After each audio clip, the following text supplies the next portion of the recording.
Welcome back, Hytale players, and today we have a brand new update. This is the pre-release of Update 4, Part 4 of 5. So this is an even bigger update than Update 3. So next week, next Thursday, will be Part 5. And then the week after that is when you will see this full Update 4 come into place for the game. Today we're going to be reading through the full entire patch notes from Part 4. Hopefully there's going to be some nice stuff in it. I've not even read through it myself. This is going to be the first time. So if you do enjoy this video and you get all the news you need to know, feel free to drop a like, subscribe, and let's waste no more time. Let's get in with it. So here we have it. As you guys can see, pre-release patch notes, March 12, 2026. Update 4, Part 4 or 5, you can enable via launcher settings equals pre-release. Remember to report bugs and give feedback via the in-game feature. The final and bigger part of Update 4 is next week. Lots of new blocks are coming.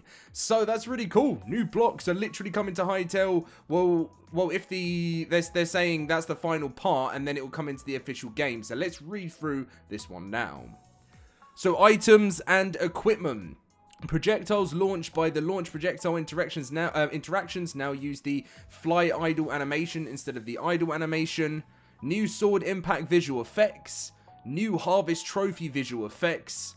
World and encounters, they adjusted the dirt fragment spawner color to match neutral soil. They reduced allocation in various areas for spawn positions. Improved server performance of various world gen features. Added new conditions and a filter to allow NPCs to act or use attacks based on being buffed or debuffed. Goat and Goat Kid animation updates. Added a new separation mode to NPCs, which is less random and easier to control.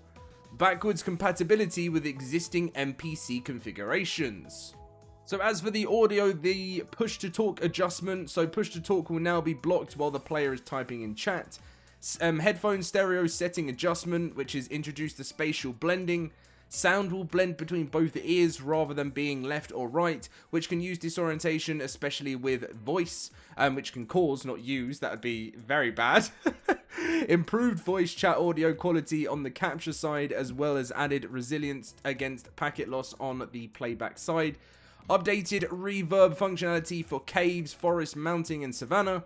Updated proximity voice chat to correctly bind the dry filter. Increase the max number of sound layers from 4 to 8. Added a new toggle voice chat keybind, which is unbound by default. It allows the player to enable/disable voice chat via the keybind bind once set. Added a new push to talk toggle in input mode rather than holding in a the push to talk keybind, while players can now toggle through emitting voice or not. The UI and quality of life. So the emote wheel displays an icon indicating looping emotes. Updated the default styling to use a design system for select controls. Tooltips now use explicit text styling. Added the ability to write complex strings in commands, for example as being /say or /ban with reason. Commands with potentially multiple apostrophes. Increased font quality for simplified and traditional Chinese. Added Ukrainian language option. Added the ability to replace characters typed with other characters. For example, various languages use different apostrophes. They will now be replaced with a unified one to allow players seamlessly item searching regardless of the apostrophe used. Instant teleportation is now added to the teleport undo history. Added the client and server log shortcuts to Creative Tools help menu. Updated the audio debug window to match the F7 profiling window. It now adds data about currently playing music, upcoming music playlist, filtering to only show certain panels at a given time, option to show less detailed info about individual sounds, reverted the behaviors of the C camera, holding down C will once again allow 360-degree rotation, removed the head rotation looking at the camera, added a warning tooltip in the processing bench when world time is stopped. Reorganized creative mode quick settings. Reorganized the settings into more appropriate categories and removed redundant settings. Simplified wording for complex looking quick settings. Added a new quick replace setting. New HUD voice icons in the bottom left, which is the speaker icon. Shows unmuted when voice chat is enabled. Shows muted when voice chat is disabled. Microphone icon shows unmuted when voice chat is input is enabled. Shows muted when voice input is disabled by push to talk or TTT. Local players no longer appear in the speaker player list. Speaker UI portrait within the speaking playlist has had a polished pass. Bumped portrait resolution from times 32 by 32 to 96 by 96 for sharper head portraits.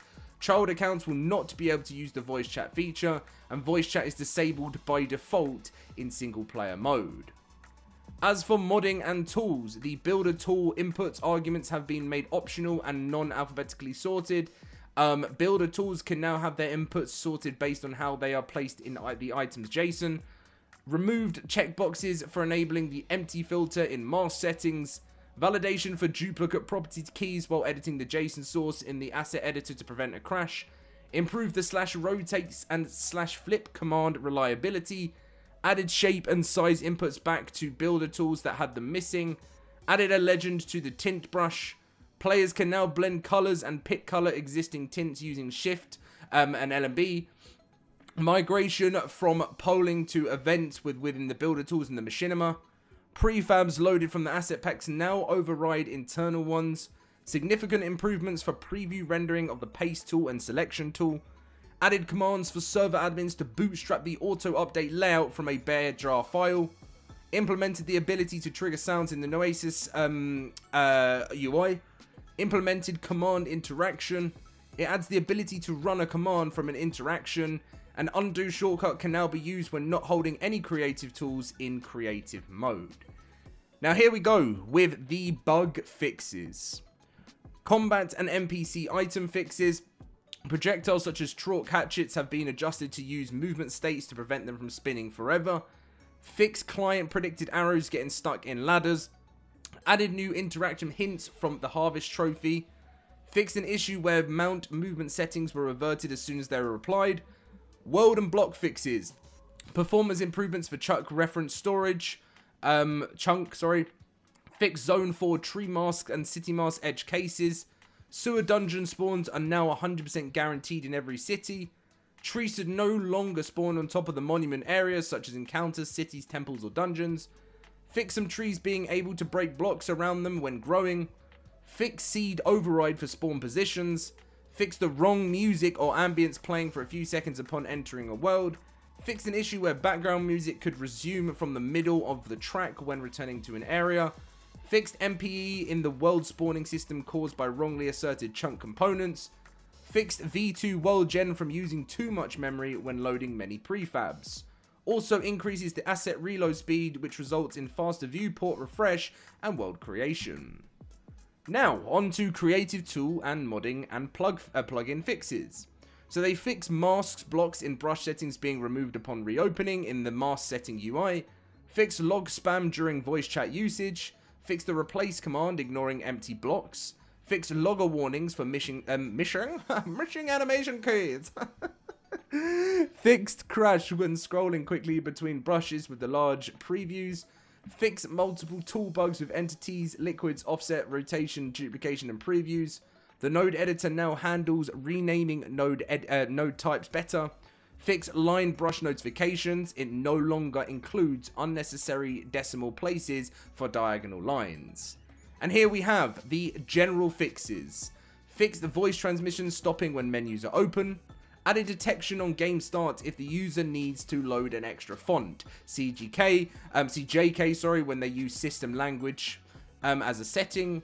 Fix low mouse sensitivity from charged mace swings getting stuck sometimes. Fix mouse sensitivity changes from status effects getting cancelled out by charging attacks. Fixed eating food resetting your mouse sensitivity. Cleaned up a number of minor issues with the audio module. Fix filters not being bound to sound effects early enough, and while underwater, players would hear new sounds or would hear just sounds without the underwater filter. They fixed an issue where the mouse input is sometimes locked/stuck. Fixed reset to defaults button losing events. Fixed the push to talk issues with voice chat now handling mouse buttons. Fixed the delayed doubling effect when using spatial blending in headphone stereo mode. So, that is the full update that has gone live for Hytale. This person here, another creator, more voice chat updates and new sword effects. We eating good. But I think one of the most things that people are excited about within this information is obviously going to be lots of new blocks coming with the final and bigger part of Update 4, which is next week. Thank you very much for watching, and obviously I did notice a lot of you guys recently saying, hey Dom, stick to the Hytale videos, why is there so much Minecraft? And I did mention in my other video that obviously at the moment, like on the road to Hytale launching, there was news every single day. And I do expect there to be lots and lots and like we're on a 12-year project right here, guys, and I'm putting myself in with that project. And it is, you know, right now it's kind of when Simon releases news, so the current kind of state is maybe 2 to 3 Hytale videos a week with the news we're getting. And that's kind of what we're looking at. If more news comes out, of course there'll be more videos, but I'm just excited now for part 5 coming next week. I'll see you guys in my next video, and thank you for watching.